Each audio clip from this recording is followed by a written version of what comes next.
Usually when we look at a building, there is this expectation of like structural honesty. Right, like if you see a wall, you just assume it's holding up the roof. Exactly. You see a crack, you patch it. It's Right. visible, so it's fixable.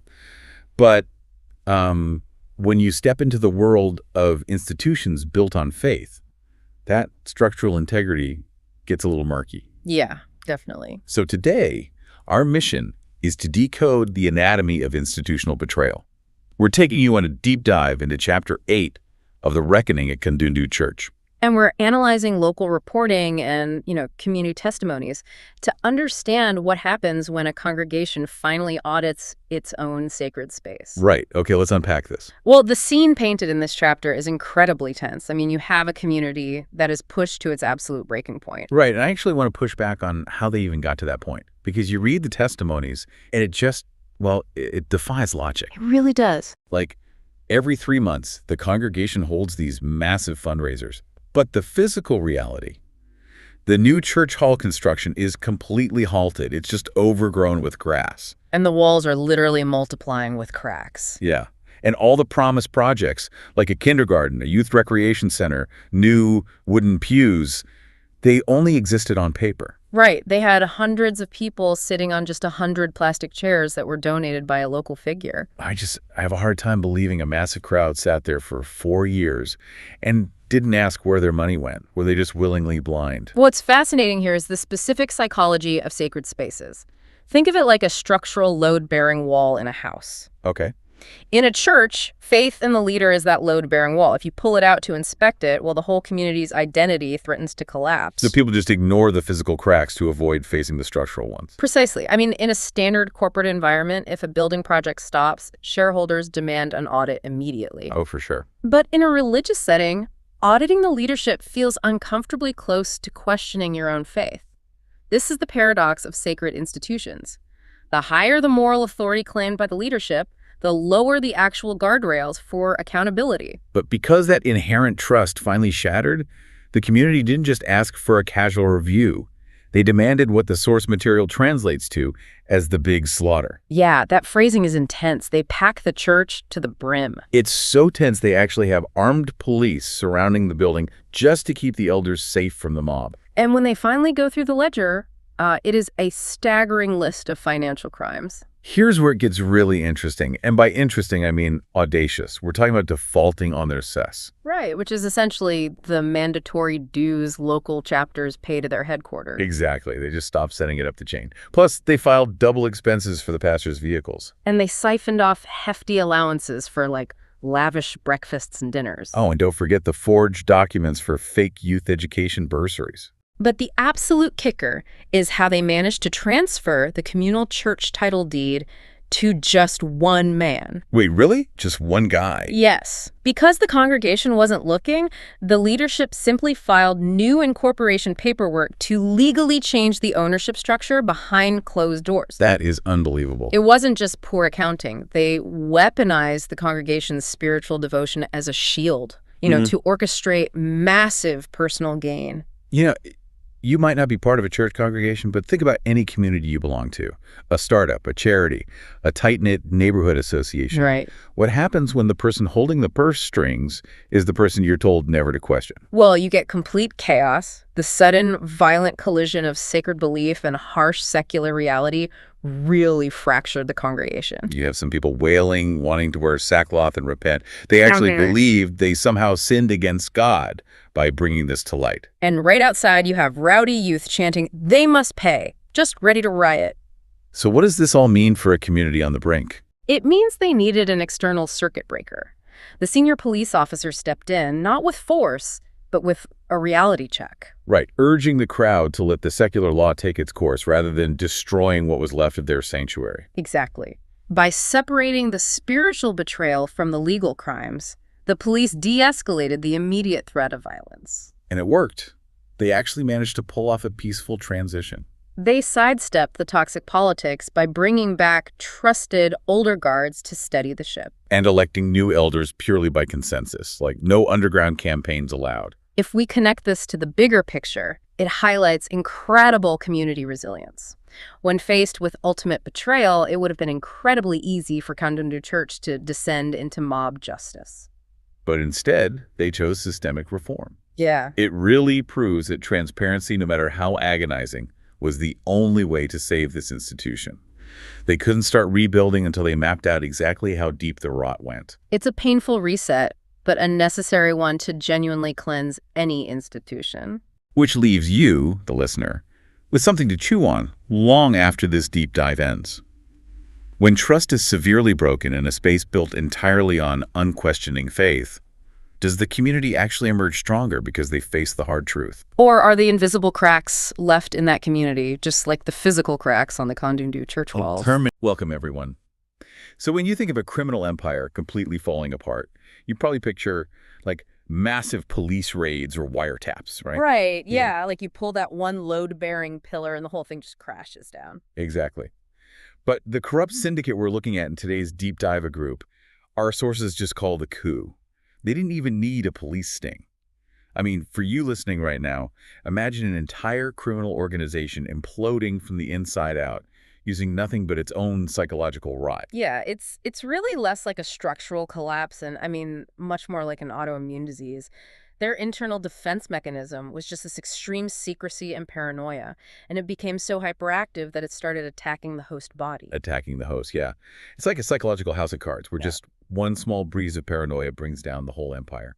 And the symptoms of that disease manifested in these incredibly self-destructive ways, starting with their treasurer. Oh, the treasurer. Yeah, he completely regresses. I mean, the guy goes from managing illicit funds to literally hiding behind his wife's skirt whenever visitors knock on the door. Oh, wait, literally hiding behind her skirt. That's wild. Literally, his paranoia just hits this fever pitch over absolutely nothing. Like, he steps outside one day, gets startled by a cat, of all things, and in sheer terror, he scrambles up an avocado tree. A cat? You're kidding. Nope, a cat. And he refuses to come down. He eventually dozes off up there, falls, and actually fractures his arm and leg. Which leaves his wife so completely exhausted by the shame and just, the burden of nursing him that she ends up poisoning his food. I mean, it's a brutal ending. It really is. And the chairman's fate is honestly just as bizarre. Right, the chairman. So he's at a bank, mid-withdrawal, and suddenly he just goes completely blind and forgets his own name. I have to push back here, though. Couldn't he just be faking it? Going blind at the teller window is a pretty convenient way to avoid answering questions about stolen money. That's a completely fair suspicion. I thought the exact same thing. But medical tests at the hospital showed absolutely nothing physically wrong with him. Nothing at all. So it's all in his head. Exactly. What he experienced was likely conversion disorder. Basically, when the brain faces cognitive dissonance or hidden guilt that's so extreme it can't process reality, the nervous system essentially overloads. Wow. Yeah, it literally shuts off sensory inputs like sight just to protect the psyche. So his brain just pulled the plug to avoid dealing with his crimes. That blows my mind. But, none of this would have even made it into the historical record if the syndicate secretary hadn't completely snapped in public. Oh yeah, the hotel incident. Right, she's having tea at a hotel, and suddenly she tears her blouse open and runs through town screaming about money and the church. Was her insanity actually like a subconscious defense mechanism, like a desperate need to finally purge these unspeakable crimes? It really seems that way, because in that fractured state, she confesses to everything. Embezzling church funds to buy real estate, being the pastor's mistress. And didn't she also confess to a failed plot to assassinate a rival leader? The guy known as Wariyama? Yes, exactly. And not to mention poisoning her own husband, which accidentally killed her grandson. It's horrific. God, that is so dark. But her subconscious basically bypassed her conscious refusal to confess. The madness acted like a truth serum. It did. And her public meltdown didn't just expose her own sins, it completely ripped the lid off the syndicate's broader network. Suddenly, everyone knew exactly where to look for the rest of the rot. Right, starting with what seemed like a totally innocent property. For you listening, imagine walking past this picturesque suburban farm owned by the Kandundu family. Yeah, you see Mrs. Kandundu out there tending to her cows and pigs. Exactly. You never guess that just beneath the surface, Mr. Kandundu is running this massive drug and high-class brothel ring. Though, the sources do note an ominous foul smell lingering in their backyard. Which is chilling. The mundane farm life acts as the ultimate camouflage for a ruthless underworld. But the true genius of their operation wasn't the husband at all. No, the real power rested with the so-called house girl. The husband brought her in, claiming she was a relative. Right, but she was actually the mastermind. She managed the entire syndicate's logistics. She tracked the brothel commissions, managed the deals, and even helped eliminate rivals. And law enforcement would look right past her. I mean, she's an invisible, seemingly subservient domestic worker, but she's holding the blueprints of the whole thing. Exactly. It really forces you to reconsider the immense psychological weight these people carry daily and how easily absolute darkness hides behind a perfectly normal facade. Definitely think about that the next time you drive past a quiet farmhouse. And as we wrap up this deep dive, I want to leave you with a question to mull over. It's a heavy one, for sure. If the secretary hadn't suffered that public mental break, would the truth of this dark empire have ever surfaced?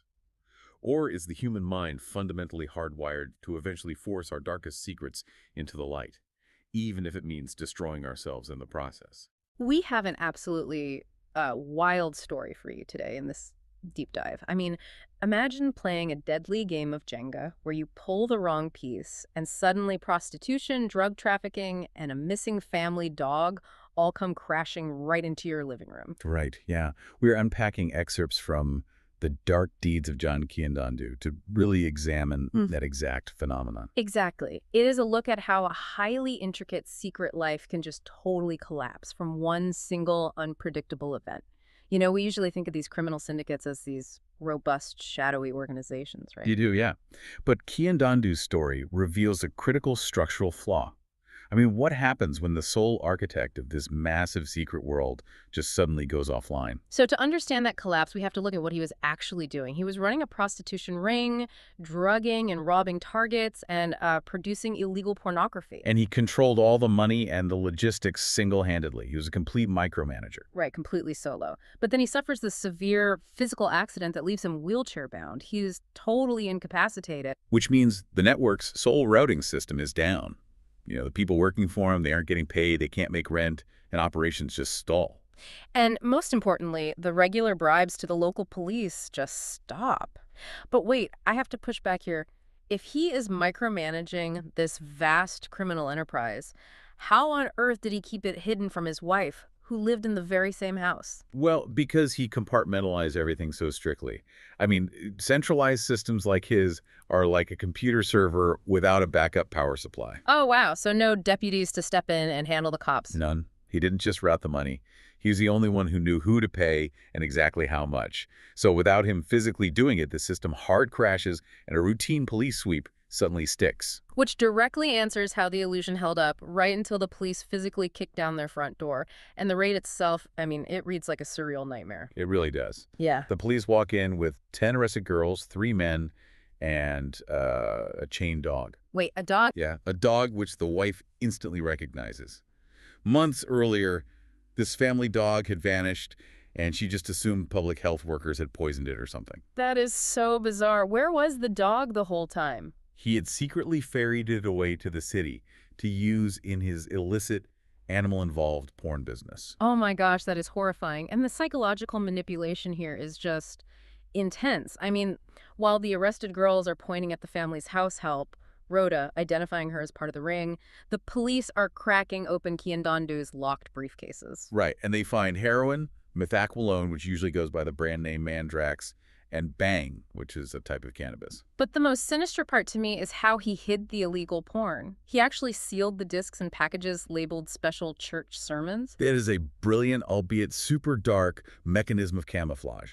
I mean, he exploited the wholesome veneer of religion to perfectly blind his wife. Yeah, because she was already used to receiving legitimate sermon recordings from him. Exactly. By wrapping his most depraved secrets in the very institution she respected, he ensured she would never, ever look twice. But when that camouflage fails, the fallout doesn't just impact him. It is like a bomb's blast radius. The closer you were to the secrets, the more collateral damage you took. Yeah, the damage jumps from his immediate criminal circle straight into his family. During the raid, his wife desperately tells the house help to call Kandundu's sister, who is a lawyer. And that leads to a totally tragic ripple effect, right? It does. The sister gets this frantic distress call. She panics about her brother's vulnerable state and speeds recklessly to help. She dies instantly in a head-on collision on the way. That is devastating. And then the wife, who stays to care for him under house arrest out of this bitter sense of duty, gets hit with another shockwave. Right, because she finds Rhoda's diary. And the diary reveals the house help knew all of his darkest secrets, including murder. And Rhoda was actively planning to murder the wife to take her possessions. The structural damage even takes down institutions, The church associated with him is dragged into the financial ruin, ultimately losing 5 acres of land to a bank auction. It really shows how a single